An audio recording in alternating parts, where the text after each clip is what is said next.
nós vamos começar essa série nova, né, sobre a Páscoa. 4 domingos, então, hoje, mais os próximos 3 domingos de março.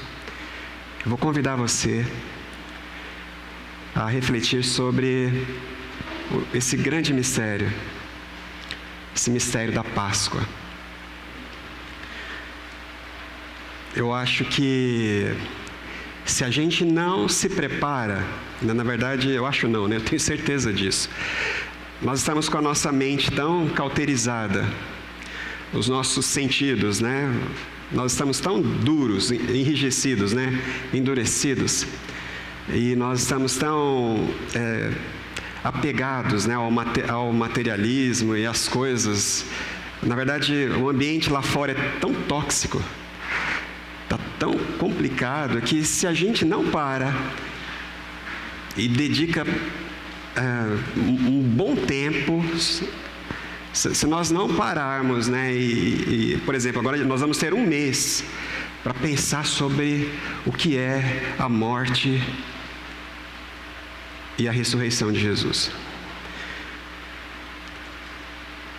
Nós precisamos, né, realmente de muito tempo agora para calar, né, as vozes que disputam aí a nossa atenção o tempo todo. A nossa forma de pensar, que acha essa mensagem um absurdo. Lá no fundo, nós fomos doutrinados a entender que essa mensagem é uma loucura, é um grande absurdo.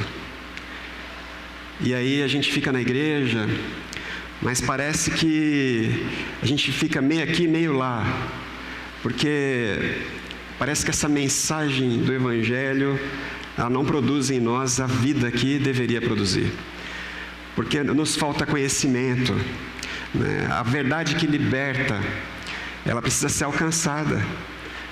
A liberdade, ela vem com o conhecimento da verdade. E se nós não realmente gastarmos tempo, a gente vai ficar meio lá em cima, na superfície, rasos. E um bando de crentes que ficam aí falando que Jesus morreu, Jesus ressuscitou, mas como se isso fosse algo sem valor algum. Como se a morte e a ressurreição de Jesus não afetassem em nada a minha vida, a sua vida hoje aqui. É como se fosse só algo que a gente fica repetindo. E se a gente repetir direitinho, Deus vai ouvir e Ele vai de alguma forma nos salvar e nos perdoar. Mas não, nada disso. Na verdade, eu quero propor, né? E eu faço esse convite para vocês. A partir de hoje, nós vamos então buscar, né, um tempo na verdade é uma grande busca mesmo. Nós vamos buscar em Deus a verdade a respeito desse evento que fundou o cristianismo. Na verdade, não só fundou o cristianismo, mas a ressurreição de Jesus, ela pôs fim definitivo no mundo velho e começou um novo mundo. A morte e a ressurreição de Jesus, ela dividiu todas as coisas, né? É tanto que o nosso calendário ele foi dividido assim, né? Nem é tanto pelas coisas que Jesus fez em vida, pelo que Ele falou e ensinou. Tudo isso é muito importante, não dá para separar. Mas o evento que realmente estabeleceu um divisor no nosso mundo, na nossa cultura, foi a ressurreição de Jesus. Então, é o milagre da Páscoa. Daqui a um mês nós vamos comemorar a Páscoa. E eu penso assim que nós vamos precisar desintoxicar nossa mente e nosso coração, para a gente ter acesso a essa verdade que muda as nossas vidas. Nós vamos olhar aqui para alguns textos bíblicos, né, hoje e nos próximos domingos. A gente vai olhar para alguns textos de certa forma, a gente vai entender como esse fato causou uma grande revolução. A gente estava falando sobre revolução na aula lá, mas o que foi a revolução Jesus? a revolução do reino de Deus, que veio na figura do rei, e que pôs abaixo um mundo, e que levantou um outro. É a proposta, né, que eu faço aí para vocês, e eu aconselho, né, vamos orar, vamos buscar a Deus, para que Ele encontre espaço no nosso coração. A gente vai fazer isso agora também, nós vamos orar. Vamos orar. Né, que seja um tempo muito proveitoso esse que nós temos aqui agora. Não seja perda de tempo, né? Mas que você tenha acesso agora à palavra de Deus, genuína palavra de Deus. Que o Espírito Santo toque lá no mais profundo do seu ser com a verdade. E que essa verdade cause uma transformação na sua vida, um reboliço, uma mudança. Amém? Então coloca isso para Deus agora. Senhor, fala comigo. Fala comigo, Senhor. Eu vim aqui para ouvir a sua voz, ó Deus. Fala assim para Ele: eu não vou sair daqui da mesma forma como entrei. Senhor, toca-me. Ilumina a minha mente. Toca o meu coração. Converte, Pai, a minha vida. Senhor, eu peço por cada um dos irmãos aqui. Podiam estar em outros lugares. Eu peço também pelos irmãos que estão acompanhando pela internet, Senhor, ou que vão assistir.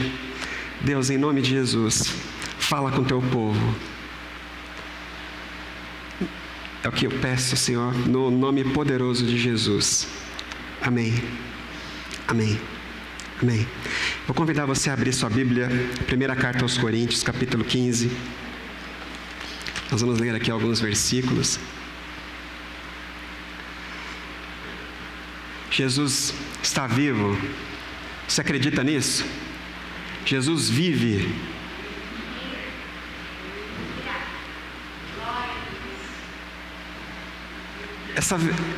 Esse fato, né, essa verdade, enquanto verdade, ela mexe com você?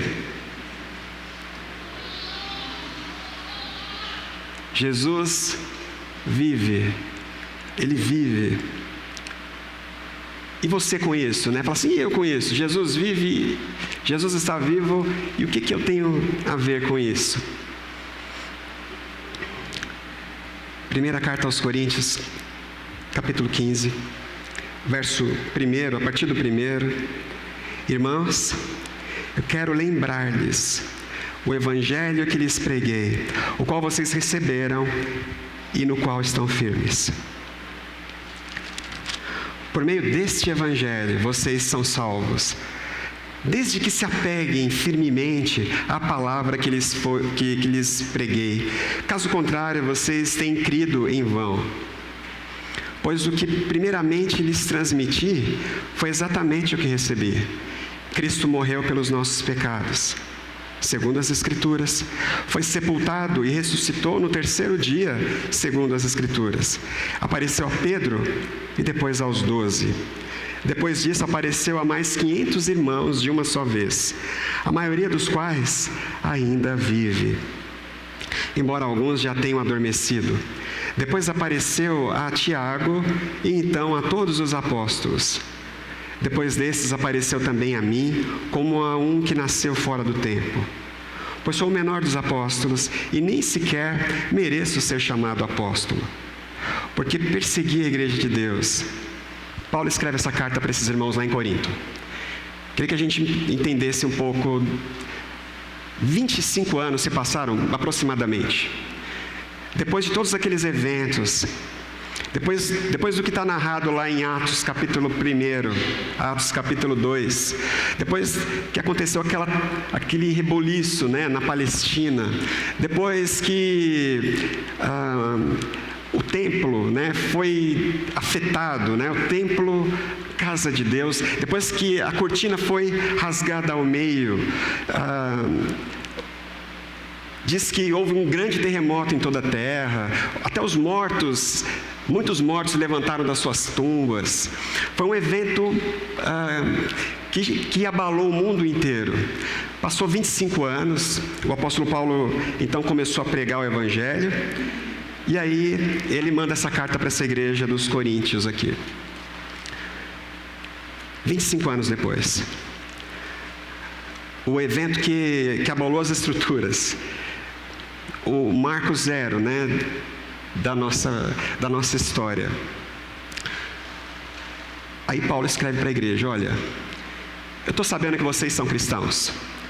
Eu estou sabendo que vocês receberam o Evangelho, né? O próprio apóstolo Paulo pregou para eles. O próprio Paulo ficou lá 1 ano e meio ensinando o Evangelho, batizando, junto com Priscila, Áquila. O próprio apóstolo, então, começou a igreja naquela cidade, aquela grande cidade, Corinto. Aquela comunidade, né, que começa a crescer lá naquela cidade, a cidade de Corinto. O Evangelho, então, desponta no mundo todo e ele alcança aqueles irmãos. 25 anos depois, esses irmãos, eles têm acesso à fé. E eles ouvem falar da história de Jesus. Eles ouvem falar que existe um único Deus, né, Criador de todas as coisas. Obrigado, Aurélio. Um Deus que criou todas as coisas. E esse Deus então nos amou e Ele enviou o seu Filho, e Jesus veio e Ele proclamou um Evangelho e os seus mandamentos. A igreja havia recebido toda essa informação, mas eles tinham muita dificuldade de entender, de acreditar essa coisa da ressurreição.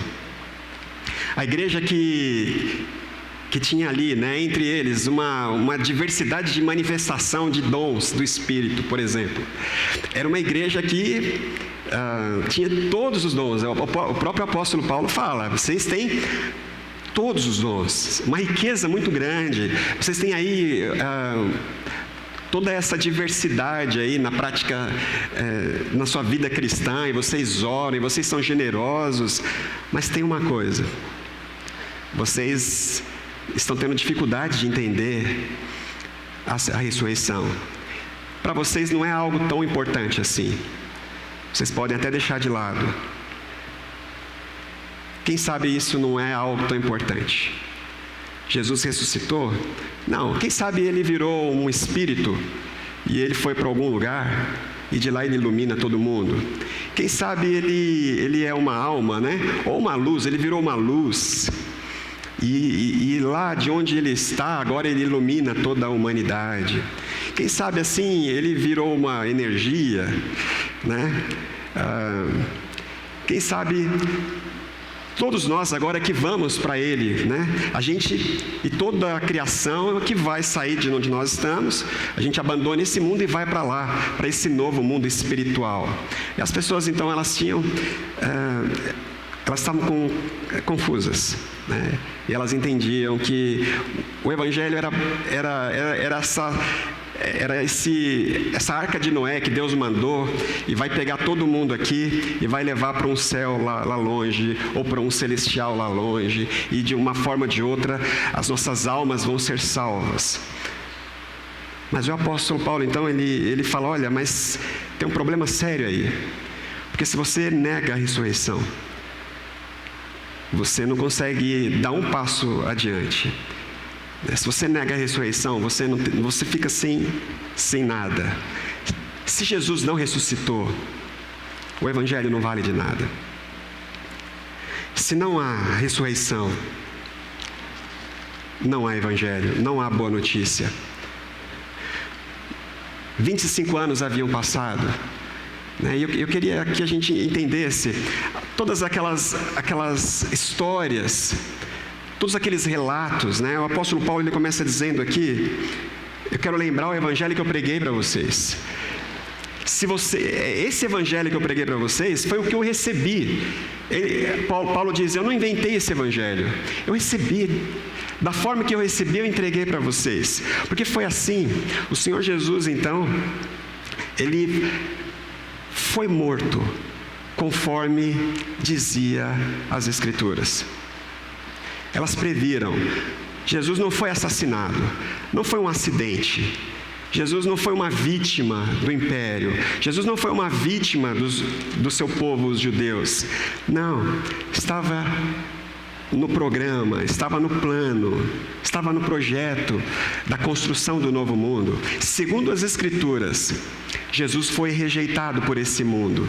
Segundo as Escrituras, ele foi negado. Esse mundo virou as costas para ele. Até os discípulos, todos viraram as costas. Esse mundo virou as costas para o Senhor, para o seu Messias, para o seu Salvador. O mundo que deu uma palavra final a respeito de Jesus. Esse mundo que o crucificou. Esse mundo que o negou. Esse mesmo mundo. Esse mundo que deu a sua palavra final e definitiva a respeito do amor de Deus para conosco. Esse mundo, então, ele tem um ponto final ali naquele momento. Para que se inicie um novo mundo. E ele primeiro apareceu para Pedro. Ele começa a dizer aqui, gente, foi assim, ele morreu como as Escrituras estavam prevendo, e ele ressuscitou como as Escrituras também previam. Porque se ele não ressuscitasse, a morte dele não valeria nada, seria mais um morto. Seria mais um túmulo, seria mais uma cova, seria mais lamentação, mais tristeza, mais derrota. Se ele não levanta do túmulo, seria mais do mesmo. Seria esse mundo terminando nele mesmo, né? Condenado nele mesmo. Mas não, segundo as Escrituras, ele ressuscitou. E ele apareceu para Pedro. E depois ele apareceu para os 12. E depois ele apareceu para uma multidão de quase 500 pessoas. Essas 500 pessoas, a maioria delas, vamos pensar assim, maioria, uns 80% ainda estão vivas. Você pode ligar para elas. Você pode falar com elas. Foi exatamente isso que Lucas fez. Lucas, discípulo, né? De Paulo. Lucas, grego, ele ouviu falar dessa história. O que ele fez? Ele foi para lá. E é o que ele escreve lá em Lucas, no capítulo 1, em Atos, no capítulo 1. Ele foi colher as informações e ele foi falar com as testemunhas oculares. Então o apóstolo Paulo fala assim, 25 anos depois, a maioria das pessoas que o viram estão vivas. Vai lá falar com eles. Está aqui, né? Está aqui o telefone delas, o WhatsApp, pode perguntar para elas o que aconteceu. Pergunta para elas o que motivou uma transformação, o que mudou aquela comunidade, daquele bando de pessoas acuadas, medrosas, covardes, o que mudou aquelas pessoas de tal forma. E elas hoje alcançaram o mundo com a pregação, essa mesma pregação que Jesus morreu, mas ele ressuscitou. Eles ficam falando esse fato, para eles é fato, para muitos é fantasia, é uma ilusão, né? Muitos dizem que, não, Jesus não ressuscitou, eles inventaram, ou não, ele não morreu de verdade, ou não, eles ficam, né, mil e uma teorias aí que eles vão apresentando. Mas vai perguntar para quem viu. Essa é a palavra do apóstolo Paulo. Por volta de 500 pessoas o viram. Eles estavam no mesmo lugar e ele apareceu para elas. Vai lá perguntar. Vê lá com essas pessoas o que foi. Como é que foi essa experiência de encontrar com o Senhor ressurreto? Já vestido de incorruptibilidade, imortalidade. Ele já tinha se despido da mortalidade, da fraqueza. Não, vai lá e fala com eles. Pergunta para eles o que eles viram. Quando você conversar com eles, você vai entender o que aconteceu. Quando você encontrar com um deles, não precisa ser muitos, mas você encontra com um só, você vai ver o que aconteceu. A gente às vezes não tem noção, né? Queria fazer aqui um exercício com vocês. 25 anos atrás, ou um pouco mais, em 1992, quem estava vivo em 92? Alguém? Todo mundo lá em 92? Gabriel não estava, né, Gabriel? Lá, 92 não. Nem a Karen, o pessoalzinho mais novo aí nasceu depois. Mas, 1992 eu estava lá e aconteceu uma coisa. Muitas coisas aconteceram. Alguém lembra de algum? Não vou abrir não, tem pouco tempo. Houve um brasileiro, Ayrton Senna da Silva. Ele ganhou o tricampeonato de Fórmula 1. Tricampeão do mundo. Quem lembra disso? 25 anos. Você lembra? Você estava lá? Aconteceu mesmo? Porque de lá para cá ninguém ganhou mais nada, né? Nenhum brasileiro ganhou mais nada. Mas foi lá, né? Grande Prêmio do Brasil, a última vez que um brasileiro ganhou o Grande Prêmio aqui de Interlagos. Foi lá, em 1992. Quem estava lá? Alguém viu?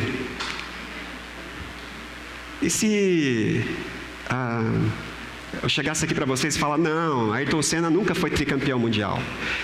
É um mito. Um mito. Aconteceu há tanto tempo atrás, 25 anos atrás, mas não acredita nisso não. Um brasileiro, né? Ganhar 3 vezes.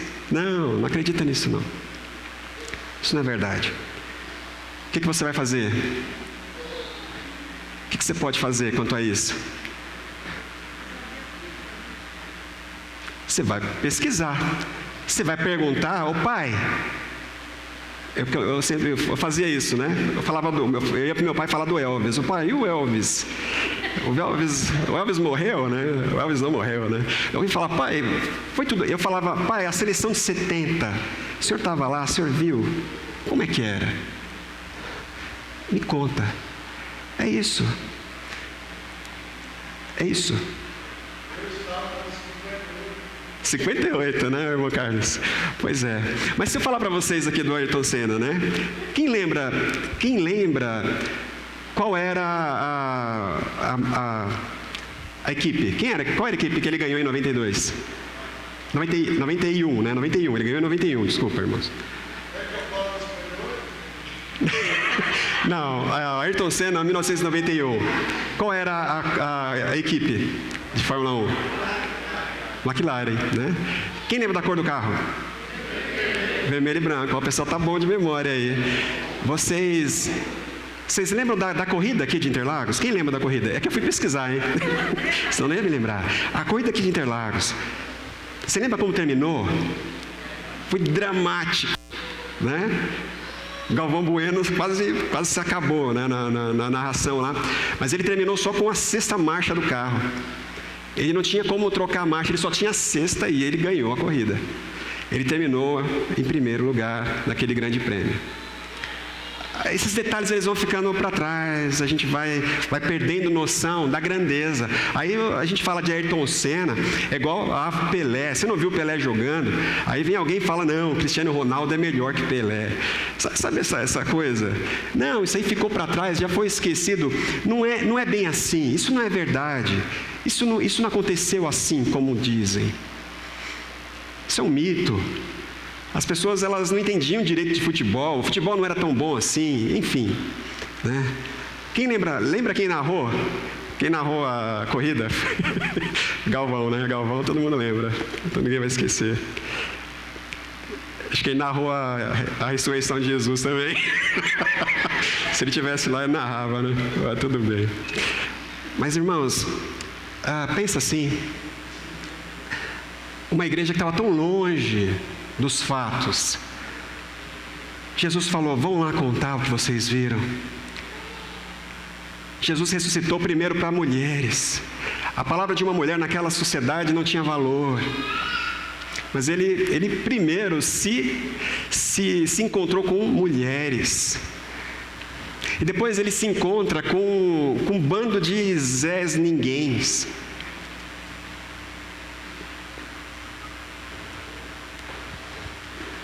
Ele não se mostrou lá, né, no palácio de Herodes, ou enfim, lá em Roma, né,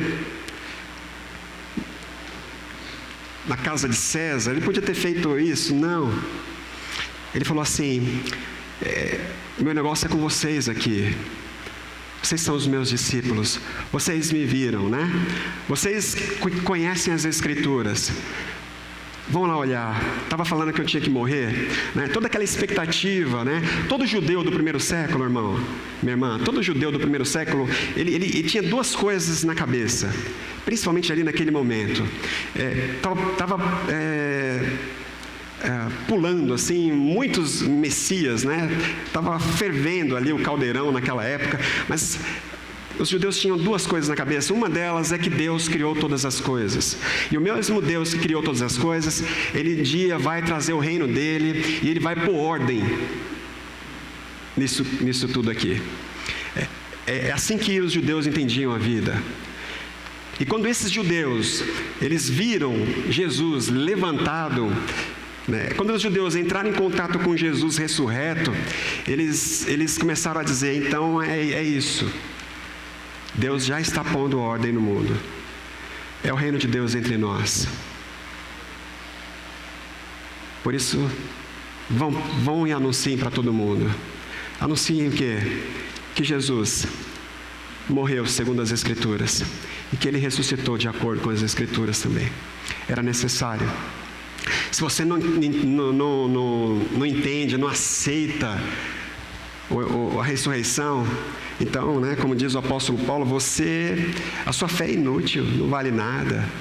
Se o poder da ressurreição não mexe com você, não te levanta, então o seu cristianismo, a sua fé cristã não vale de nada. Eu queria convidar você nessa manhã, e nos próximos domingos nós vamos fazer isso aqui. Vamos nos aproximar do túmulo vazio. A gente precisa entender isso. Primeiro lugar, a primeira evidência, a gente chega perto do túmulo vazio, Ele não está lá. Foi esse o caminho dos discípulos. Eles foram primeiro para o túmulo estava vazio.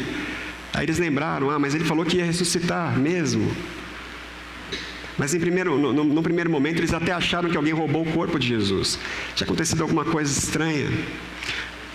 E no segundo momento, vai lá falar com as testemunhas oculares. Vai perguntar para elas. Vai falar com quem viu. Vai falar com as testemunhas. Jesus falou, vocês são as minhas testemunhas. Minhas testemunhas. Testemunhas da morte e ressurreição de Jesus. É isso que nós vamos fazer aqui agora, em torno da mesa do Senhor. Exatamente isso que a gente faz. A gente se sujeita a esse rei que veio mudar o mundo. Esse mundo aqui, esse mundo. Ele veio transformar esse mundo. Ele não veio para garantir a eternidade da sua alma. Ele veio para garantir que o seu corpo vai levantar da tumba um dia. Não dá para, se você continuar lendo aqui o capítulo 15, o próprio apóstolo Paulo fala, não dá para entender e não dá para explicar direito isso, a nossa mente não alcança direito, mas ele fala, mas é a mesma coisa que acontece quando você coloca uma semente na terra. Uma semente é algo assim, né? Tem essa estrutura, tem essa natureza, tem essa forma de ser e de agir. É uma semente, e você coloca ela lá, e de repente, a semente que foi lançada na terra, ela se transforma. São poderes, né, da natureza que fazem isso, algo maravilhoso. E aquela semente, ela se transforma num outro corpo, é o que Paulo fala, um outro tipo de corpo. Ele fala a mesma coisa, o corpo físico, quando ele é jogado na terra, semente. E dessa mesma terra vai brotar um corpo celestial.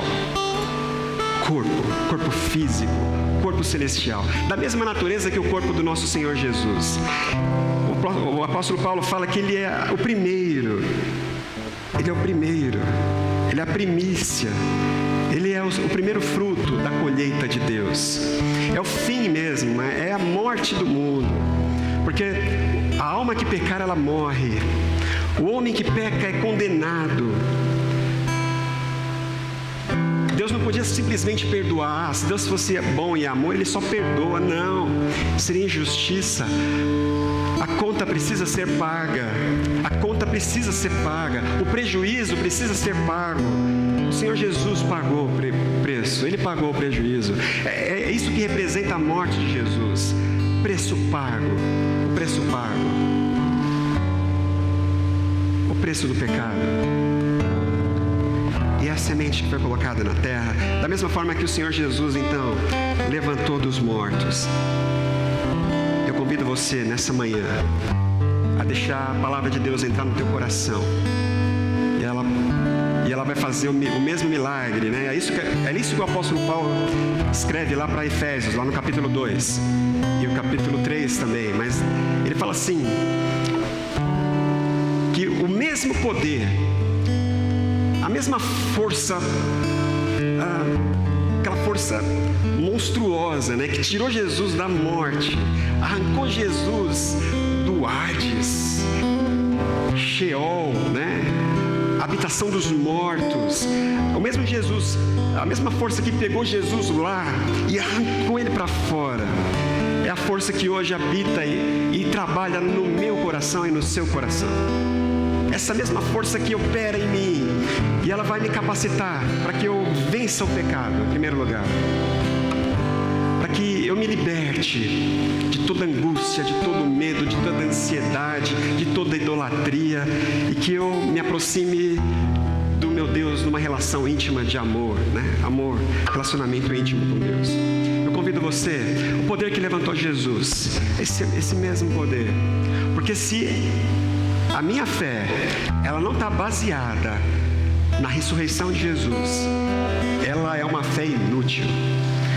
Se o poder que levantou Jesus dos mortos não operar em mim hoje,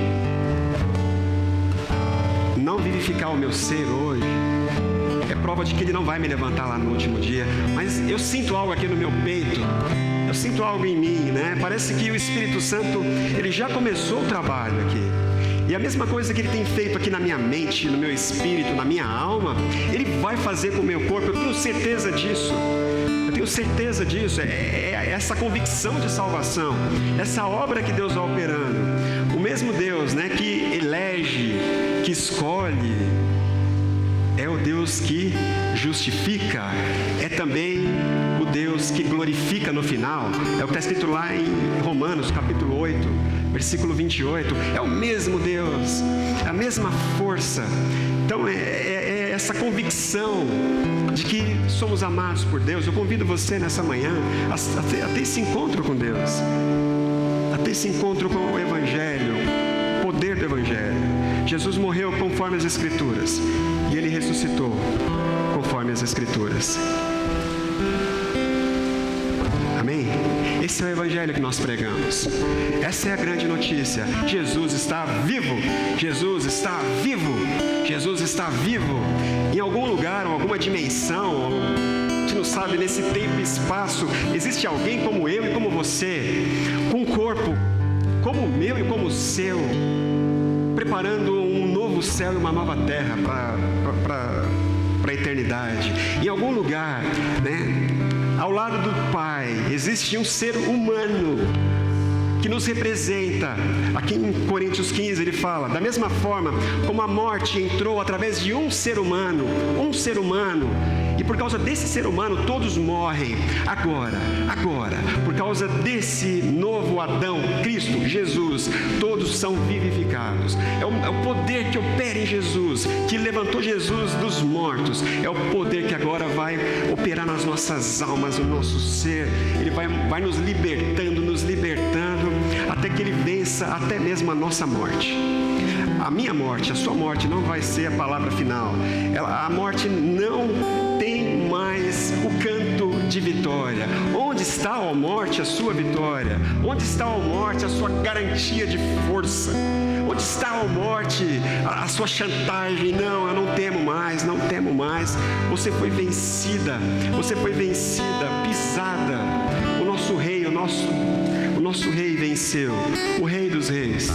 Esse é o reino, esse é o mundo, né? Esse é o mundo novo que Jesus veio estabelecer. Aqui, começa aqui no meu coração, no seu coração. Amém? poder da ressurreição. Vamos deixar o Espírito de Deus comunicar conosco durante esse mês de março. O que aconteceu, né? Que poder foi esse? Que poder foi esse que nos atingiu? Que atingiu a humanidade e que mudou a história humana? Que pode mudar a sua história. Pode mudar a sua história. Porque para aqueles que não creem, para aqueles que não dão valor, não vai fazer diferença nenhuma, a não ser no último dia.